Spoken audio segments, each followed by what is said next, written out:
Bonjour. Aujourd'hui, nous allons faire l'interview de Madame Monia.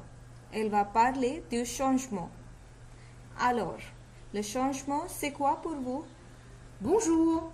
Pour moi, le changement le plus important, c'est celui dans la maison et cela a changé la vie des femmes. Avant, les femmes devaient laver le linge à la main et il n'y avait pas de frigo. Aussi, il y a eu l'invention du micro-ondes pour chauffer les plats quand on n'a pas le temps. Et que pensez-vous de la révolution des transports?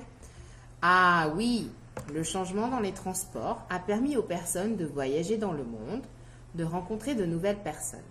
Avant, les voitures fonctionnaient avec des chevaux. Mais avec l'apparition du moteur, tout a changé. Les trains aussi, avant, étaient à vapeur et maintenant, ils sont à l'électricité. Sans parler des avions. Imaginez, maintenant, on peut traverser des océans, des mers et aller en Amérique en quelques heures. Donc, on fait le grand changement, c'est l'électricité.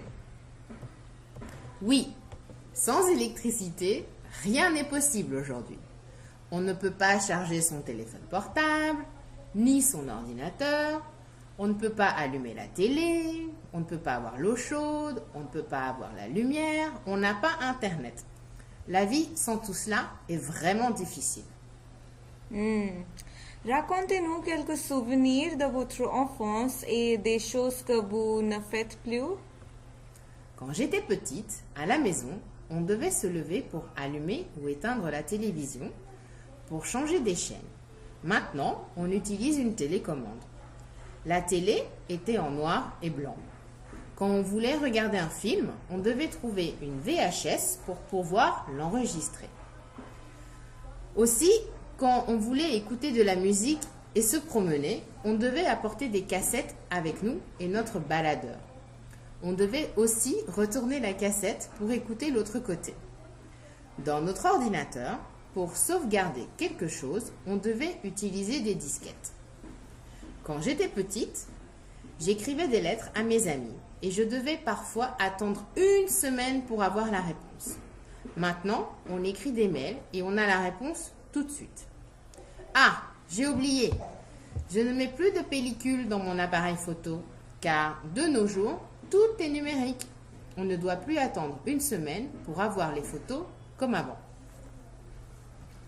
Donc, pensez-vous que les inventions ont eu des changements positifs ou négatifs dans la vie personnelle? C'est un paradoxe, car les nouvelles technologies mettent de la distance entre les gens qui sont proches de nous, mais elles permettent de garder contact avec les personnes qui habitent loin. Très bien. Merci beaucoup d'avoir fait cet entretien avec nous. De rien, merci à vous de m'avoir reçu.